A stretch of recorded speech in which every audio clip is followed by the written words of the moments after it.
নাকি কোন পীর সাহেব বিরাট মাজার করার একটা চলছে, খাজার নামে মাজার করে ফুলুস কামায়, খাজার নামে মাজার করে ফুলুস কামায়। আচ্ছা বলুন তো, রাসূলুল্লাহ বাদ দিয়ে কোন সাহাবীর মাজার আছে? আর এখন কি একজন হাফেজ হয়েছে, কে মাওলানা হয়েছে, কে মুফতি হয়েছে, মরে গেলেই মাজার আছে,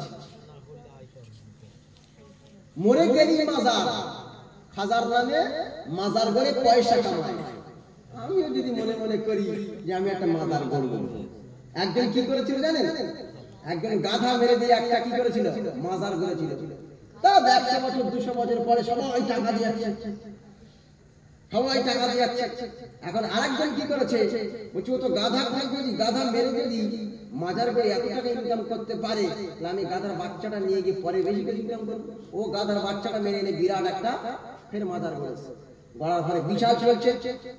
কি ব্যবসা বিশাল চলছে, আলহামদুলিল্লাহ মাশাআল্লাহ, এখন সবাই দিয়ে যাচ্ছে। আচ্ছা বলুন তো, টাকা কি ওই পীর সাহেবের দরকার? মনে করুন আমাদের মুফতি আব্দুল কাইম সাহেব হুজুরের আব্বা ইন্তেকাল করেছেন, অথবা অন্য কারোর আব্বা ইন্তেকাল করেছে, একটা মাজার গড়া হলো। এখন মুফতি আব্দুল কাইম সাহেব হুজুরের আব্বার কি টাকার প্রয়োজন আছে? আরে জোরে বলবেন তো, ছেলেরা খাবে কি, মরে যাবে নাকি? ওই তো ব্যবসাটা তো বলছি, তো ওই জন্য তো বলতেছি, না তো না খাওয়াই মারা যাবে নাকি? ছেলে আমার বুখারে মারা গেল গো। হ্যাঁ, এই সব থেকে বড় ব্যবসা একটা, কিচ্ছু করতে হবে শুধু বাবা অবস্থা। আমারে লইয়া যাও রে মদিনার পানে, এরকম একটু করতে পারলি, আর গাঁজা টান মারতে পারলি, বিরাট ব্যবসা হবে। কিসের বিরাট ব্যবসা হবে? মাশাআল্লাহ।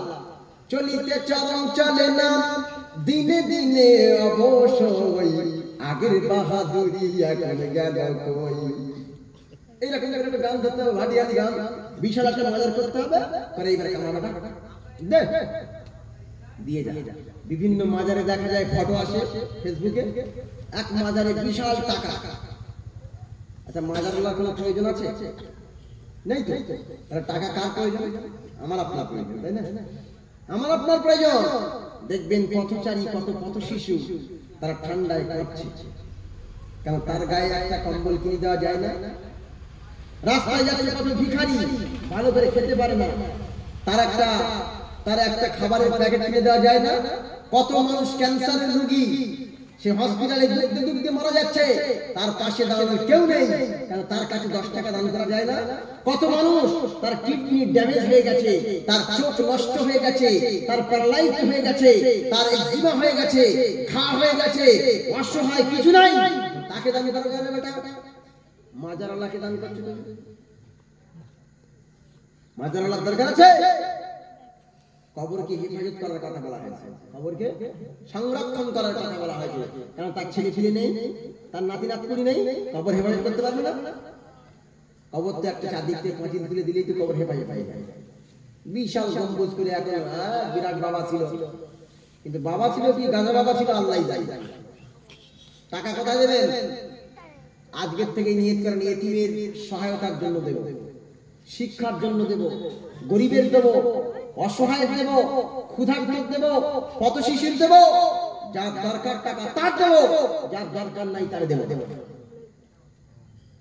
আর আমরা তো ইবাদতের নামে অন্যজনকে ইবাদত করি। আল্লাহ বলছেন, وَقَضَى رَبُّكَ أَلَّا تَعْبُدُوا إِلَّا إِيَّاهُ وَبِالْوَالِدَيْنِ إِحْسَانًا।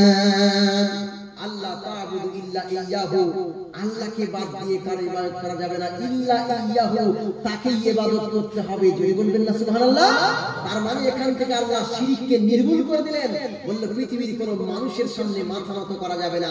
দাদা হুজুর একজন মানুষ, আমিও একজন মানুষ, রাসূলুল্লাহ একজন মানুষ, আমিও একজন মানুষ, আদম আলাইহিস সালাম একজন মানুষ, আমিও একজন মানুষ, সাহাবীরা একজন মানুষ, আমিও একজন মানুষ। আর আমি একজন মানুষ হয়ে অন্য মানুষের সামনে মাথা নত করব কেন?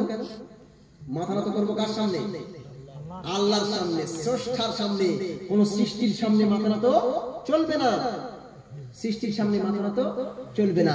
একদম একটা প্রাণী এসে রাসূলের সামনে মাথা নত করলো, সাহাবীরা দেখলো, ইয়া রাসূলুল্লাহ, ইয়া হাবিবাল্লাহ, ওই বনের প্রাণীরা আপনার সামনে সিজদা করে মাথা নত করে তারা ধন্য হয়ে গিয়েছে, আমরা কি আপনার সামনে মাথা নত করব? রাসূল সাল্লাল্লাহু আলাইহি ওয়াসাল্লাম সাফ জবাব দিয়ে বললেন, ও আমার সাহাবীরা শুনে রাখো, যদি কোনো ব্যক্তির সামনে সিজদা করা জায়েজ হতো তাহলে আমি সর্বপ্রথমে সকল নারীদেরকে হুকুম দিতাম, তোমরা তোমাদের স্বামীর সামনে সিজদায় লুটিয়ে পড়ো। তার মানে হলো সিজদা কোনো মানুষের জন্য জায়েজ নয়, কোনো মানুষের সামনে সিজদা করা যাবে না, কোনো মানুষের সামনে মাথা নত করা যাবে না। মাথা নত করতে হবে একজনের সামনে, তিনি কে? চিৎকার করে বলে আল্লাহ। তিনি কে? আল্লাহ। আর আমরা মানুষের সামনে গিয়ে মাথা নত করি, এ খাজা মেরি মতলব কো পুরা কর দে, এ খাজা मेरी लड़का चाहिए, ए खाजा मेरी लड़की चाहिए, ए खाजा मेरी संतान चाहिए। क्या चाहिए? अरे जो चाहो उससे चाहो, उससे ले लो। से केवल तो से अल्लाह, व इजा सअलता फसअलिल्लाह, जाके चाওয়ার দরকার তার কাছে চাও।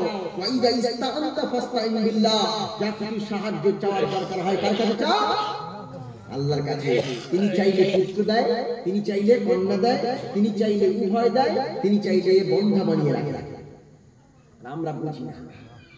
আরে ভাই প্রথম একটা কথা বোঝেন, মনে করুন বসিরহাটে আল্লামা রুহুল আমিন রাহমাতুল্লাহ আলাইহি, ওনার কাছে যদি কেউ মালিয়ালাম ভাষা বলে, এই মালিয়ালাম ভাষা যদি বলে আমার একটা সন্তান লাগবে, বুঝতে পারবে?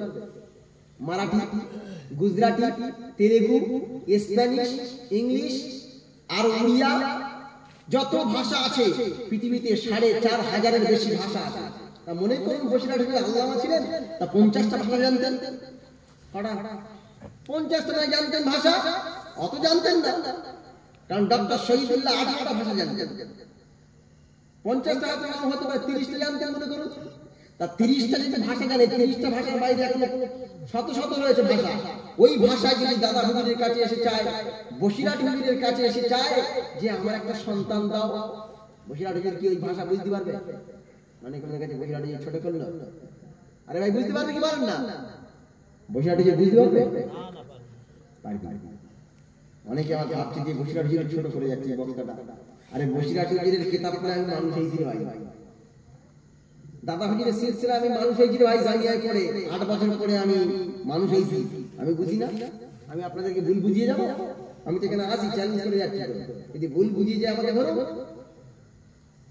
তাহলে বসিরহাট হুজুর কি সেই সব ভাষাগুলো বুঝতে পারবে? বুঝতে পারবে না। তা যিনি ভাষা বুঝতে পারবেন না তিনি দেবেন কি করে?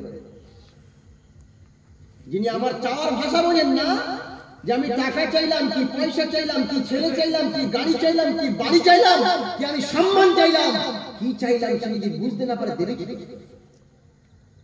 গোগা তো গোগা গাগা গাগা গাগা এরকম করলেও ডাকলেও ডাকছে। তরমুজ দোকানে গিয়ে যদি বলে ও মানে চাইছে একটা, ও তবু বোঝা যাবে। কিন্তু দাদা হুজুর রহমাতুল্লাহ আলাইহি বসিরহাটের কবরে শুয়ে আছেন, তাদের কাছে কি আমরা বললে আওয়াজ হয়তো পৌঁছাবে, কিন্তু উনি কি আমাদেরকে জবাব দিতে পারবে? পারবে? পারবে না। মানে যিনি জবাব দিতে পারবেন না, ভাষা বুঝতে পারবেন না, দেওয়ার ক্ষমতা রাখেন না, তার সামনে কি মাথায় নত করা যায়? তাহলে মাথা নত কার করতে হবে? আল্লাহকে। আল্লাহ পাক রব্বুল আলামিন বলেন, ওয়া ইয়ালামু মা তুসিররুনা ওয়া মা তু'লিনুন। বান্দা যা কিছু প্রকাশ্যে বলে আর যা কিছু মনের গহীনে মানে ছোট্ট গহীনে, মনের গহীনে যা গোপন করে রাখে, আমি আল্লাহ সবটাই বুঝতে পারি। জেনে বলুন সুবহানাল্লাহ। ওয়া ইয়ালামু মা ফিস সামাওয়াতি ওয়া মা ফিল আরদ। আসমানে যা কিছু হয়, জমিনে যা কিছু হয়, সবটাই আমি আল্লাহ জানি। ওয়া ইয়ালামু মা ফিল বাররি ওয়াল বাহর। সমুদ্রের অতল গহ্বরে কি হয় আর জমিনের উপরে কি হয় আমি আল্লাহ জানি। আল্লাহ আবার বলছেন, ও দুনিয়ার মানুষেরা শোনো, ওয়া মা তাসকুতু মিন ওয়ারাকাতিন ইল্লা ইয়ালামুহা। আল্লাহ পাক বলেন, গোটা পৃথিবীতে যত গাছ আছে, কোন গাছের ছোট্ট একটি পাতা যদি খসে মাটিতে পড়ে যায়, আমি আল্লাহ আমার কুদরতি চোখ দিয়ে দেখতে পাই, কুদরতি কান দিয়ে শুনতে পাই, কুদরতি ব্রেন দিয়ে বুঝতে পারি।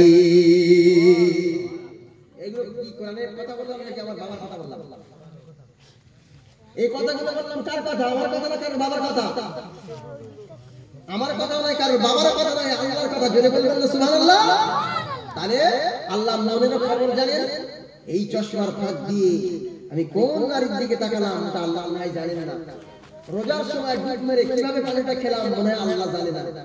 রোজার সময় লুকিয়ে লুকিয়ে বলছে হুজুর আসছে রে, ঘরের মধ্যে ঢুকে পমটা খাওয়া, ওটা মনে হয় আল্লাহ বুঝতে পারে না। সব কিছু জানে কে? সব কিছু জানে কে? আমরা কি বিশ্বাস করি? বিশ্বাস যদি করি তাই দিয়ে হুজুর খাই কে? মদ খাই কে? গাঁজা খাই কে? গাঁজা টান মারে কে? ফ্রি ফায়ারের সময় দেয় কে? অন্যের মেয়ের সঙ্গে মানে অবৈধভাবে প্রেমালাপ করে কে? অন্যের স্ত্রীর সঙ্গে কে অবৈধ সম্পর্ক গঠন করে? এগুলো মনে হয় আল্লাহ জানে না, সব আমাদের জানে। এখানকার লোক সব আল্লাহর ওলি। ওলিদের বাড়ির পাশে তো, বসিরহাটের বাড়ির পাশে সব বাড়ি তো, সব আল্লাহর ওলি বাস করে। কেউ জানে না সুদ ঘুষ আর বন্ধনে ডুবে আছে বললেই চাল করে। হুজুর তোমার টাকা দিয়ে নিয়ে এসছি, গান গেয়ে যাও, বেরিয়ে বলো, আমার বোঝাতে হবে না। আরে আমি বোঝাবো না, কে বোঝাবে তোমাকে? আমি বোঝাবো না, কে বোঝাবে তোমাকে? তুমি তো, আমি দেখতে পাচ্ছি কোরআনের চশমা দিয়ে দেখতে পাচ্ছি তুমি তো জাহান্নামের রাস্তায় হাঁটছো। আমি কোরআনের চশমা লাগিয়ে দেখতে পাচ্ছি তুমি জাহান্নামের পথ ধরে চলেছো। আমি তোমাকে বাঁচানোর জন্য চেষ্টা করছি। ইয়া আইয়ুহাল্লাযীনা আমানু কু আনফুসাকুম ওয়া আহলিকুম নারা। হে মানবমণ্ডলী, এই ইমানদাররা, নিজে বাঁচো এবং অন্যকে বাঁচানোর চেষ্টা করো। আমি সেই চেষ্টাটাই করে যাচ্ছি। ইয়া আইয়ুহার রাসূল বাল্লিগ মা উনজিলা ইলাইকা মির রাব্বিক। হে নবী, তোমার কাছে আমি আল্লাহ যে ওহী পাঠিয়েছি এটাকে প্রচার করো। আর নবীর উত্তরসূরি তো আমরা প্রচার করতে কে করবে? বুঝতে পারেননি মানে? বুঝতে পেরেছেন? প্রচার করতে সম্মানিত আমার আল্লাহ পাক রব্বুল আলামিন বলেন ইবাদত করতে হবে আল্লাহকে, পৃথিবীর কোনো মানুষকে ইবাদত করা যাবে না। যদি পৃথিবীর কোনো মানুষের সামনে মাথা নত করা হয় তাহলে শিরিক করা হবে, আর শিরিকের গুনাহকে আল্লাহ maaf করবেন না, তাকে জাহান্নামে যাওয়া লাগবে। আমি এক সময় গিয়েছিলাম কোথায়? আজমির শরীফে। আজমির শরীফে যখন গেলাম, আজমির শরীফে যাওয়ার পরে একটা গর্ত কাটা আছে মাজারের ভিতরে, গর্ত কাটা আছে, ওখানে মাথা ঢুকিয়ে দেওয়া হয়, 500 টাকা করে নেওয়া হয়। বলছে বাবার সঙ্গে যদি কথা বলতে হয় তাহলে মাথা ঢুকিয়ে দাও, মাথা ঢুকিয়ে দিয়ে 500 টাকা। আবার এক জায়গায় আছে হামাগুড়ি দিয়ে পাল্টে ওপারে গেলে 200 টাকা। আবার বলছে এই ঝাঁটা যদি তোর মাথায় বুলিয়ে দিই তোর সকল প্রকার কল্যাণ হবে 200 টাকা। বুঝতে পারছেন ব্যবসাগুলো? ওখানে গিয়ে দেখলাম যে মাথাটা ঢুকিয়ে দিল, মাথাটা ঢুকিয়ে দেওয়ার পরে একটা চাদর মাথায় ছেড়ে দিল, দিয়ে ফুল ছড়িয়ে দিল। দেওয়ার পরে মাথাটা যখন বাইরে করলো, একজন পাশে দাঁড়িয়েছিল মুড়ো ঝাঁটা নিয়ে, মুড়ো ঝাঁটাটা মাথায় ঘাং করে একবার ছেড়ে দিল। দেওয়ার পরে বুঝতে পারলো, শোনো শোনো শোনো, একদিন তুমি শিরিক করো নাই, আল্লাহর সঙ্গে শরীক করো নাই, কোনো শিরিক করো নাই, তোমার ঈমান ভালো ছিল, তুমি জান্নাতের রাস্তায় ছিলে, তুমি কোরআনের রাস্তায় ছিলে, তুমি ইসলামের রাস্তায় ছিলে। যখন বাবার সামনে মাথা নত করে মাথাটা ঢুকিয়ে দিয়ে যখন তুমি শিরিক করলে, তোমার মাথায় ঝেঁটা মেরে আমি বুঝিয়ে দিলাম তুই বেটা জাহান্নামে যাবি। মারে ফাঁকি মানে কথাগুলো মানে বুঝতে পারে না, এটা মারে ফাঁকি কথা। কি কথা? মারে ফাঁকি ভাবে বুঝিয়ে দিল, তোর মাথায় মুখ ঝাঁটা মেরে বুঝিয়ে দিলাম তুই জাহান্নামে যাবি। কিসে যাবি? জাহান্নামে যাবি। জাহান্নামে, জাহান্নাম তো ওই আমাদের এই শুধু নামের নাম জাহান্নাম। ঠান্ডার সময় ছেলেরা আগুন করে দেখেছেন? আমাদের হাবিব সাহেব একদিন বলছিল ছেলেদের, ওই হাতটা তুই 1 মিনিট ঢুকিয়ে রাখতে দেখি। কেউ কি পারবে 1 মিনিট রাখতে? পারবে, কিন্তু হাতটা পুড়বে। পারবে না বললি তো হবে, পারবে কিন্তু হাতটা পুড়বে। কিন্তু এর থেকে আরো 70 গুণ বেশি ওখানে থাকতে পারবে তো যুবক? ওই তোমাকে বলছি, ও যুবক, তোমাকেই বলছি গো, যারা মদ খাও, গাঁজা খাও, যারা অন্যান্য কাজগুলো করো, অপকর্মগুলো করো, তাদেরকে বলছি পারবা তো? যদি তুমি আগুন সহ্য করতে পারো তাহলে গুনাহ করো, কোনো সমস্যা নেই। তাহলে গুনাহ করো, কোনো সমস্যা নেই। এই যে ইবাদতের কথা বলছিলাম, এই ইবাদত করলে জাহান্নাম থেকে বাঁচা যায়, তাই না? ইবাদত করলে জাহান্নাম থেকে বাঁচা যায়। আল্লাহ পাক রব্বুল আলামিন রাসূল বলছেন আফদালুল ইবাদাতি ইবাদাতুস সালাত। পৃথিবীর সবচেয়ে সেরা ইবাদতের নাম কি? নামাজ। কি নাম? নামাজ আমরা পড়ি, নামাজ একটু হাত তুলতে বলবো কষ্ট করে, দেখি কে কে নামাজ পড়ি না, হাত তুলেন তো। আল্লাহর বান্দা নামাজ পড়ে না, একজন লোককে পেয়েছি, আর সব তো আল্লাহর ওলি বসে আছে, 5 ওয়াক্ত নামাজ তাহাজ্জুদ গুজার বান্দা সব, আল্লাহ কবুল করেন, সবাই বলেন আমিন। নামাজ হচ্ছে 4 কোয়ালিটি, কটা বললাম? 4টি কোয়ালিটি, কটা? এই ভালো ভালো কথা শুনেন, 4টি কোয়ালিটির নামাজি। একটা হচ্ছে ইদু মোল্লা, ইদু মোল্লা শুধু ঈদে গিয়ে নামাজ পড়ে, বকরা ঈদে আর রোজার ঈদে। এর মধ্যে যুবকের সংখ্যা বেশি। ইদু মোল্লা এ শুধু বকরা ঈদে গোশত খাওয়ার জন্য আর রোজার ঈদে মান বাঁচানোর জন্য, এই দুটো ঈদে গিয়ে শুধু নামাজ পড়ে, 1 নম্বর। 2 নম্বর হচ্ছে শুক্র মোল্লা, শুক্রবার দিন শুধু, সারা সপ্তাহ কোনো গল্প হবে না, শুক্রবার দিন শুধু গিয়ে নামাজটা পড়ে আসলেই ওতেই জান্নাত পেয়ে যাবে। এটা এক শ্রেণীর যুবকের, এক শ্রেণীর ব্যক্তিদের মানে চিন্তা ভাবনা। কটা হলো? 2টো। 3 নম্বরে হলো পাঁচু মোল্লা, 3 নম্বরে পাঁচু মোল্লা হলো 5 ওয়াক্ত নামাজ পড়ে। আমার এই দাদুরা সব পাঁচু মোল্লা, 5 ওয়াক্ত নামাজ পড়ে, ফজরেও পড়ে, জোহরেও পড়ে, আসরেও পড়ে, মাগরিবেও পড়ে, এশাও পড়ে, পাঁচু মোল্লা। 4 নম্বর হলো রমজান মোল্লা। রমজান আসলে মাথায় টুপি উঠে যায়, দাঁড়িয়ে আছে না, দাড়িটা একটু বড় করে রাখে, তার মানে এ শুধু রমজান মাসেই নামাজ পড়ে ইফতার খাওয়ার জন্য। নামাজ নাই রোজা নাই ইফতার খাওয়ার জন্য, নামাজ নাই রোজা নাই ইফতার খাওয়ার জন্য। আরেকটা বলে দিয়ে আলু মোল্লা। 5 নম্বর কি? আলু মোল্লা। এ ভাই শুনবেন আলু মোল্লা বলছি যখন শুনি। আলু মোল্লা হচ্ছে কি করে? ও নামাজও পড়ে, গানও শুনে, ফ্রি ফায়ারও খেলে, মদও খায়, প্রেমও করে, ঘৃণাও করে, মেলায়ও যায়। যেমন আলু শুধু গোশে লাগে, আলু গোশেও খাওয়া যায়, মাছেও খাওয়া যায়, ডিমেও খাওয়া যায়, সবজিও খাওয়া যায়, ভাজাও খাওয়া যায়, আলু সিদ্ধও খাওয়া যায়, আলু ফুচকাও খাওয়া যায়। তার মানে হচ্ছে আলু যেমন সব জায়গায় লাগে, সমাজের মধ্যে আলু মোল্লা আছে। এই জুম্মার দিনে গিয়ে নামাজ পড়ে, আবার মেলায় গিয়ে আবার ফুচকা খায়, আবার যাত্রায় গিয়ে একটু ডান্স করে, আবার মেয়েদের সঙ্গে জিনাও করে। কথাগুলো খুব খারাপ লাগছে, বিশেষ করে দেবো ইয়ানবি করে দিই। 12টা 29 হয়ে গেছে, ইয়ানবি করে দেবো। কিছু মানুষ আবার এরকম আছে, ইয়ানবি মোল্লা, একটা বাড়িয়ে দিই, ইয়ানবি মোল্লা। মানে যখন জলসা হবে ওই ইয়ানবি না হলে আসবে। তাবারক মোল্লা বললে হয়, কি বলতে হয়? তাবারক মোল্লা। আরে ভাই, কোনো ভাই যদি তাবারক থাকেন আপনি রাগ করেন না, আমি যা বলছি উদাহরণ দেওয়ার জন্য। তাবারক মোল্লা হচ্ছে ও নামাজি পড়ে না, আলু মোল্লাও নয়, আর পাঁচু মোল্লাও নয়, রমজান মোল্লাও নয়, ঈদু মোল্লাও নয়, আপনার কিনা তাবারক মোল্লা। শুধু জলসা হলে, জলসার শেষে যখন তাবারক দেবে, ইয়া নবী সালামুন আলাইকা, ও বলছে এইবার সব রেখে চল যাই, তাবারক খেতে হবে। তাই মোল্লা যদি এইরকম করে, এ মোল্লা জান্নাতে যাওয়ার ইচ্ছা করে। এ মোল্লা জান্নাতে যাওয়ার ইচ্ছা করে। এই জান্নাতে যাওয়ার ইচ্ছা করো? হ্যাঁ করি। আল্লাহ পাক রব্বুল আলামিন বলেন, ও পৃথিবীর মানব মণ্ডলী, পৃথিবীর সেরা ইবাদতের নাম হচ্ছে নামাজ। যদি তুমি নামাজ আদায় করতে পারো, নামাজটা যদি সময় মতো পড়তে পারো, আল্লাহ যত রকমের গুনাহ করেছো এই গুনাহগুলোকে আল্লাহ রাব্বুল আমিন ক্ষমা করে দিতে পারেন। জোরে বলুন সুবহানাল্লাহ। ওয়া মান যুহজিহা আনিন নারি ওয়া উদখিলাল জান্নাহ ফাকাদ ফাজ।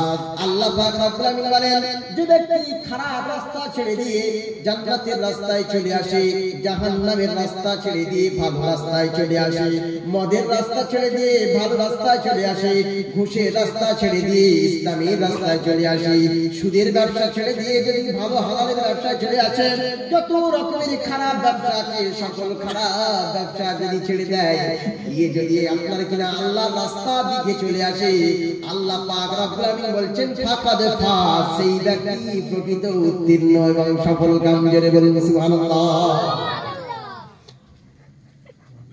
ও যুবক, যুবক রে, পৃথিবীতে কোন দাদু যদি সেজদা করে তার সেজদার কারণে আল্লাহর আরশ কাঁপে না। ও যুবক, তুমি যদি সেজদা করো আল্লাহর আরশ কেঁপে যায়, আল্লাহর আরশ কেঁপে যায়। তুমি যদি জানতে যে আমার সেজদায় আল্লাহর আরশ কাঁপে, তাহলে তুমি বসে ওই হুঁকো টানতে না, মদ খেতে না, তুমি গিয়ে আল্লাহর কাছে সিজদায় পড়ে যেতে, তোমার কারণে আল্লাহর আরশে আজিম পর্যন্ত কেঁপে যেতে। কেঁদে বলুন সুবহানাল্লাহ। আর আমরা কি পড়ি না? নামাজ পড়ি। সব থেকে বড় কষ্টের কাজ কি? নামাজ। আরো তো যারা নামাজ পড়ে এক শ্রেণীর মানুষ তো না শিক্ষা নামাজ পড়ে শুধু। হ্যাঁ ভালো, নামাজ তো পড়ে। ঘুষ খেলে কি হবে? নামাজ পড়ে। সুদ খেলে কি হবে? নামাজ পড়ে। জেনা করলে কি হবে? নামাজ পড়ে। নামাজ পড়ে না? নামাজ পড়ে। আল্লাহ পাক রব্বুল আমিন বলেছেন, ও দুনিয়ার মানুষ শোনো, ইন্নাস সালাতা তানহা আনিল ফাহশাই ওয়াল মুনকার, নিশ্চয়ই নামাজ মানুষকে খারাপ কাজ থেকে বাঁচিয়ে আনে। কিন্তু এ বেটা নামাজ পড়ে ইমামের পিছনে, আবার সুদ খায়, ইমামের পিছনে নামাজ পড়ে, ঘুষ খায়, ইমামের পিছনে নামাজ পড়ে, মালে কম দেয়, ইমামের পিছনে নামাজ পড়ে, মালে ভেজাল দেয়, ইমামের পিছনে নামাজ পড়ে, আবার আল খেলে খায়। আছে না এরকম? অনেক বড় বড় প্রফেসররা বলে নামাজি আবার এই 2 নম্বরই করে বলে। আমি বললাম কি করে বলবো? এক শ্রেণীর নামাজি আছে মসজিদে জুতো চুরি করতে। কি চুরি করতে? আরে কথা বলবেন তো? ছেঁড়া জুতোটা রেখে আর নতুন করে নিয়ে বেরিয়ে পড়ে। আসলে ও কিন্তু নামাজি নয়, ও চোর। নামাজি রূপ ধরে গিয়েছিল, নামাজি রূপ ধরে গিয়েছিল, ও প্রকৃত জুতো চুরি করতে গিয়েছিল।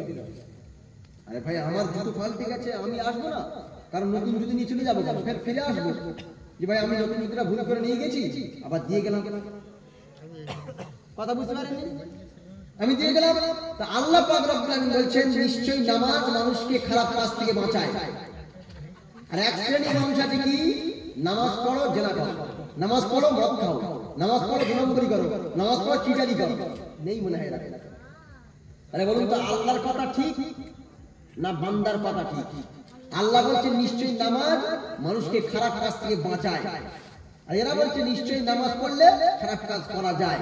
কারণ দাঁড়িয়ে রেখে মিথ্যা কথা বলবো, লোক বলবে এ দাঁড়িয়ে আছে মিথ্যা কথা বলতেই পারে না, এ আল্লাহ বলি। মাথায় টুপি আছে, এ মিথ্যা কথা বলতে পারে না, তো আল্লাহর একদম খাঁটি ফেরেশতা নেমে এসেছে। আবার মাথায় গায়ে বিরাট পাঞ্জাবি আছে, এই যে বেশ ধরেছে, ये हाल तेरा जाल है, मकसूद तेरा माल है, क्या अजीब तेरा चाल है, लाखों को अंधा कर दिया। তুমি সবার সামনে নামাজ হিসেবে নামাজ পড়ছো, রাত মে দিন মে মুরগি চুরি, রাত মে মুরগি চুরি আর দিন মে সুফিগিরি, দিন মে সুফিগিরি। ও বিরাট বড় একটা বেশ পরে আছে, মাথায় টুপি দিয়ে আছে, বড় দাড়ি আছে, সব সময় মুখ থেকে তাসবিহ পড়ছে, হাতে তাসবিহ নিয়ে ঘুরছে তাবলীগ জামাতের ভাইয়ের মতো, কিন্তু অন্তরের ভিতরে 2 নম্বরই চলছে। কি চলছে? নামাজের বেশ ধারণ করে গিয়ে চুরি করে, চুরি করতেই পারে না।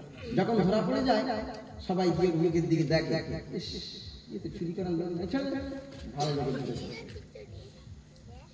আরে ভাই, এক লোক আমার পকেটে হাত দিয়েছে, তার দাড়ি আছে, কি আছে?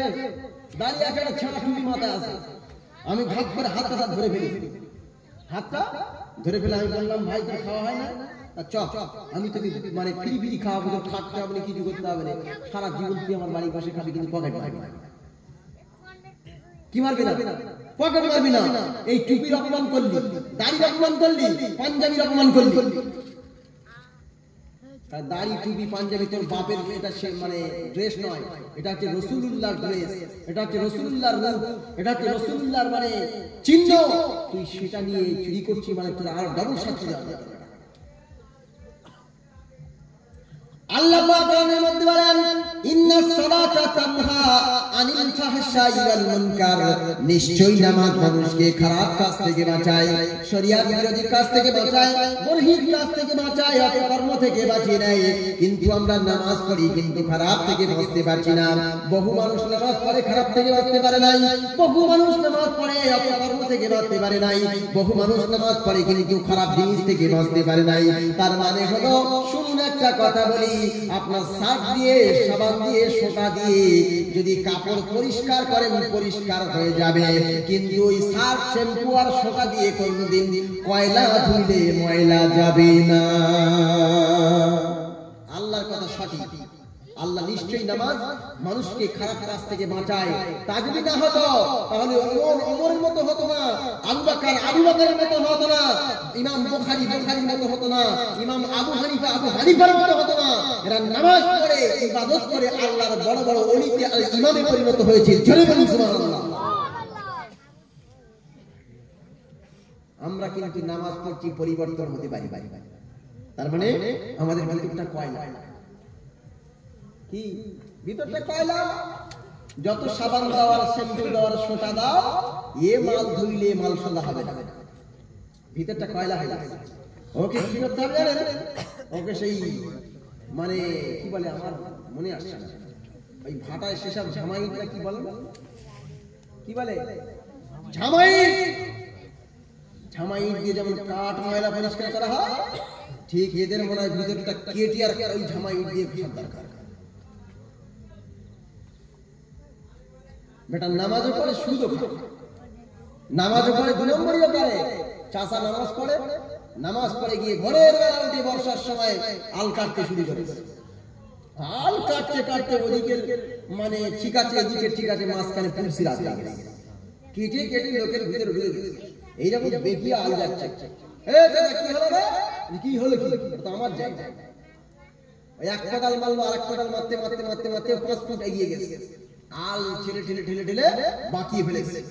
আল ঠেলা চাচা আবার মসজিদে এসে বলে, ওরে ভাইরা লাইন সোজা কর, না তো আল্লাহ অন্তর বাঁকিয়ে দেবে। ওর বেটা অন্তর আগে বেঁকে গেছে, ও অন্তর বাঁকা অন্তর নিয়ে এসে বলছে মসজিদের লাইন সোজা কর, না তো অন্তর বেঁকে যাবে। মসজিদের লাইন সোজা করা থাকে না, আবার ও বলছে মসজিদের লাইন সোজা কর। কিন্তু ওই আল ঠেলা চাচা, আল বেঁকানো চাচা আবার মসজিদে এসে বলে লাইন সোজা কর। মসজিদের লাইন সোজা করা মানে কি? আমার জীবনের লাইন সোজা করা। কি সোজা করা? জীবনের লাইন সোজা করা। মসজিদের থেকে বার হলাম, সত্য কথা বলতে হবে, ওই লাইন ঠিক রাখতে হবে, ব্যবসায় ঠিক রাখতে হবে, চরিত্রে ঠিক রাখতে হবে, মাঠে ঠিক রাখতে হবে, ঘাটে ঠিক রাখতে হবে, আমার বাস্তবায়িতেও সব লাইন সোজা রাখতে হবে।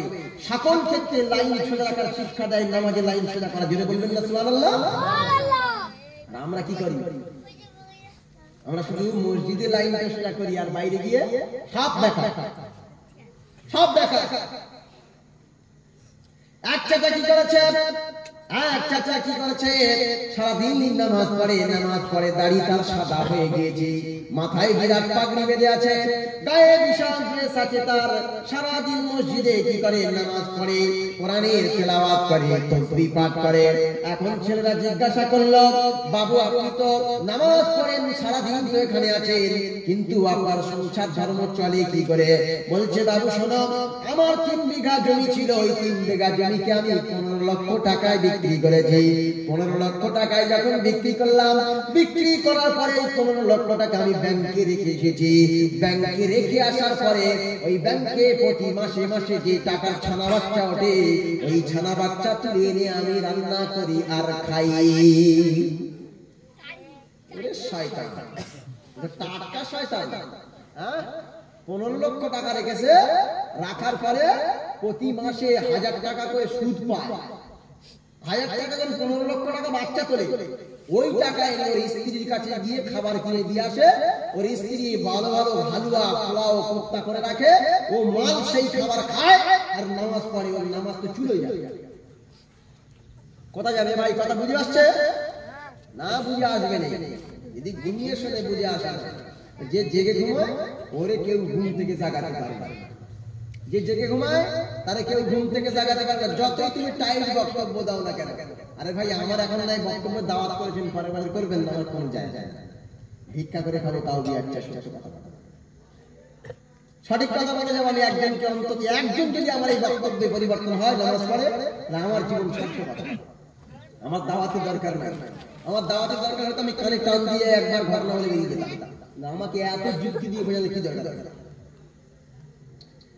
চাচা এবার কি করলো, 15 লক্ষ টাকা ব্যাংকে জমা রাখলো, ওই টাকা দিয়ে ছোনা বাচ্চার সুদ ওঠে, ওই সুদগুলোকে নিয়ে খাবার কিনে আনে, ভালো ভালো খাবার, মুরগির রান কিনে আনে, লেগ পিস কিনে আনে, খাসির গোস্ত কিনে আনে, এমনকি ভাঙন মাছ কিনে আনে, আবার কি ভাঙন মাছ কিনে আনে, আবার খাসির পেটি কিনে আনে, আবার কি বিভিন্ন রকমের খাবার, দামি দামি খাবার কিনে আনে, বিরিয়ানি তৈরি করে খায়, পোলাও খায়, কোপ্তা খায়, বিরিয়ানি খায়, সব রকম করে খায়। খেয়ে গিয়ে আল্লাহু আকবার, আল্লাহ বলে থামবে ডাক্তার করছি আমি সোজা, এই হারাম খেয়ে গিয়ে নামাজে দাঁড়িয়েছে, নামাজ কি কবুল হবে? এখন চাচাকে জিজ্ঞাসা করলো ওই টাকা কি হালাল না হারাম? চাচা বলছে কেন ও টাকা কেন হারাম কেন? বলছে ওই টাকা তো আপনার ব্যাংকে থেকে সুদ এসেছে, ওই সুদটা কি আপনার খাওয়া জায়েজ নাকি? বলছে সেটা মানে আগে সেরে রেখেছি, ওই যে বইটা করেছি ব্যাংকের বইটা, ওটা আমার নামে নয়, আমার বইয়ের নামে করে রেখেছি। ওরে শয়তান, এই তো আরেকটা শয়তান বলছে আমার নামে বই করিনি, বইটা আমার বইয়ের নামে আছে, বইয়ের নামে আমি 15 লক্ষ টাকা রেখেছি, ওই টাকায় যে ছানা বাচ্চা ওঠে, ওই টাকা দিয়ে আমরা দুজনে খাই আর ইবাদত করি। ওরে শয়তান, এরকম বাটপার মনে নেই, মানে এর চাইতে আর গ্রেড আছে, আমরা বুঝতে পারি না। ভ্যান চালিয়ে ফ্যান ভাত খাবেন তার মর্যাদা অনেক, ভ্যান চালিয়ে ফ্যান ভাত খাবেন তার মর্যাদা অনেক, চিটিংবাজি করে, 2 নম্বরই করে, সুদ খেয়ে, আর ওই মুরগির পা খাওয়ার কোন দরকার নাই, কোন দরকার নাই। হারাম পয়সা দিয়ে কোট পরার কোন দরকার নাই, হালাল পয়সা দিয়ে ধুতি পরে ঘুরে বেড়াবে। আল্লাহর সামনে হারাম খেয়েছে আর নামাজে দাঁড়িয়ে নামাজ কবুল হবে? নামাজ কবুল হবে কিনা আল্লাহই বলতে পারে। আল্লাহ রাব্বুল আলামিন কোরআনের মধ্যে বলেন, ইয়া আইয়ুহাল্লাযীনা আমানু কুলু মিন তাইয়্যিবাতি মা রাযাকনাকুম ওয়াশকুরু লিল্লাহি ইন কুনতুম ইয়্যাহু তা'বুদুন। আল্লাহ বলেন ইয়া আইয়ুহাল্লাযীনা আমানু, ওহে যারা ঈমান এনেছি, কুলু মিন তাইয়্যিবাতি মা রাযাকনাকুম, আমি তোদেরকে যা ভালো হালাল খাদ্য দিয়েছি ওইটা খা, আর ওয়াশকুরু লিল্লাহ, জন্মের খাস নাই, শুধু আল্লাহর একবার অন্তত প্রশংসা কর, শুকরিয়া আদায় কর। তুই পেটি খেয়েছিস, বিরিয়ানি খেয়েছিস, পোলাও খেয়েছিস, একবার আলহামদুলিল্লাহ বল, বললেই তো হয়। একবার তুই আলহামদুলিল্লাহ বললি না, অথচ দাঁড়িয়ে খেলি, তুই একবার আলহামদুলিল্লাহ বললি না। এইবার আল্লাহ বলছেন ইন কুনতুম, যদি তোমরা ইয়্যাহু তা'বুদুন, ওই আল্লাহর ইবাদত করতে চাও, তাহলে হালাল খাদ্য খাও। আল্লাহর ইবাদত করতে গেলে কি খাদ্য খেতে হবে? হালাল খাদ্য খেতে হবে। আর আমি যে হারাম খাদ্য খেতে, রক্ত তো হারাম হয়ে গিয়েছে। বলে হজ করে আসলে তার কি বলে? হাজি বলে না, বলে তো। আর নামাজ পড়লে নামাজি, আর হারাম খেলে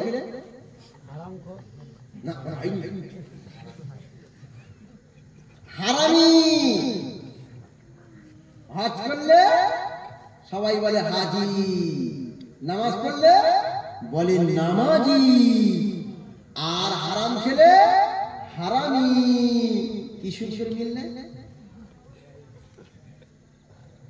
মনে হয় বুঝা যায়, রাইট না? Right answer. একবার হজ করে এসে বলে আমি হাজি হয়ে এসেছি। কি হয়ে এসছে? ও টাকা আছে, বুক ফুলিয়ে গিয়ে 3 লাখ টাকা খরচা হবে, বিরাট হাজি সাহেব। সিরা ফাতিহা ধরো, দাঁত খিলাতা है। সিরা ফাতিহা জিজ্ঞেস করো, দাঁত খিলাতা है। ফরজ গোসল জিজ্ঞাসা করো, বলতে পারবো না। আমার মনে হয় ফরজ গোসল যদি না জেনে হজ করে আসে, তাহলে কাবা শরীফ নোংরা করে এসেছে। কি করে এসছে? তো নাপাক অবস্থা ঘুরে এসছে, ও তো গোসল জানে না। তাহলে ওর হজ কবুল হবে? ওর হজ কবুল হবে? তাহলে হজ করে 3 লাখ টাকা খরচা করে যদি হাজি হতে পারে, আমি তো 5 ওয়াক্ত নামাজ পড়ি, আমি বলবো নামাজি ইমরান আনোয়ার। কি বলবো? আমি বলবো নামাজি ইমরান আনোয়ার। এটা বললে ভুল হবে নাকি? আমি আমার মসজিদে এক দাদুর বাড়িতে সালসানি হবে, আমি দাদুর নাম ধরে বললাম নামাজি অমুক দাদুর বাড়িতে সালসানি, কারণ সে নামাজ পড়ে নামাজি। যদি হজ করলে হাজি হয়, কেন নামাজ পড়লে নামাজি নয়? কেন হারাম খেলে হারামি নয়? এখন ওইটা কে বলবে? আর বহু নেতা আছে, নেত্রী আছে, সব হারাম তো কি? বহু নেতা নেত্রী আছে হারাম তো। কত বড় বড় হারাম তো তার ঠিক নেই। বিরাট বড় বড় রোড পাস হয়েছে, কত 15 ফুট রোড হবে, 15 ফুট। ও মাল 5 ফুট রোড ওর পেটের ভেতরে। বিরাট বড় ব্রিজ হবে, ওই ব্রিজের হাফ টাকা ওর পেটের ভেতরে। ব্রিজ পেটের ভেতরে ঢুকে যাচ্ছে, রোড পেটের ভেতরে ঢুকে যাচ্ছে, বড় বড় স্কুল পেটের ভেতরে ঢুকে গেল, কলেজ পেটের ভেতরে ঢুকে গেল। বলে মদ তো ও তো 500 টাকা দাম, ওটা যদি পেটে যায় কেন স্কুল যাবে না?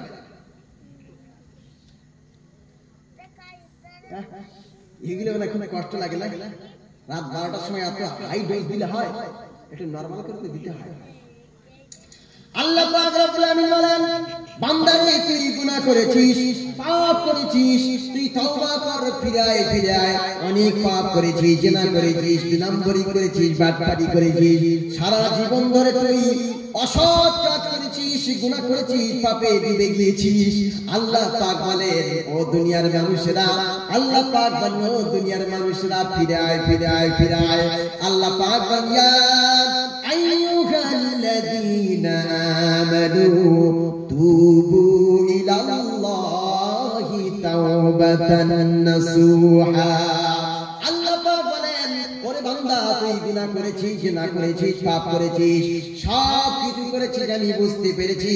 তুই যদি আমি আল্লাহ আমার সামনে এসে মাথা নত করিস, মাথা নত করে দিস, দিয়ে সিজদায় লুটিয়ে পড়ে বলিস, ও রব্বুল আলামিন আল্লাহ, পৃথিবীতে কোটি কোটি কোটি কোটি তোমার বান্দা আছে, কোটি কোটি বান্দা আছে, কিন্তু আমার মতো এত পাপ কেউ করে নাই। ও আল্লাহ, তুমি ছাড়া আমার কোনো মালিক নাই, স্রষ্টা নাই, তুমি আমার জীবনের সব গুনাহ মাফ করে দাও। এই কথা যখন বলতে শুরু করবে, আর চোখ দিয়ে যখন, দুই চোখ দিয়ে যখন অশ্রুধারা ছেড়ে দেবে, আল্লাহ পাকের রাসূল বলেন, চোখের পানি গড়িয়ে গড়িয়ে নাকের ডগা দিয়ে নিচে পড়তে দেরি হবে, আল্লাহ পাক তার দোয়া কবুল করতে 1 সেকেন্ড দেরি করবেন না। কত গুনাহ করেছিস? আয় মাফ করে দেব। বনি ইসরাইলের একজন লোক 99টা খুন করেছে। কটা? মান কাতালা নাফসান বিগাইরি নাফসিন আও ফাসাদিন ফিল আরদ ফাকান্নামা কাতালান নাসা জামিয়া। আল্লাহ বলেন, কেউ যদি একজনকে হত্যা করে, তাহলে সে যেন গোটা পৃথিবীকে হত্যা করে। মান কাতালা নাফসান মুতাআম্মিদান ফাজাযাউ জাহান্নাম, ঠিক আছে, ফাজাযাউ জাহান্নাম। কেউ যদি কোনো মুমিন বান্দাকে হত্যা করে, তার জন্য জাহান্নাম। তো সে 99টা খুন করেছে, মানে 99 বার জাহান্নামে যাবে। কবার? 99 বার জাহান্নামে যাবে। এইবারে বলছি, মনে হয় আমার কোনো ছাড় নেই আমার।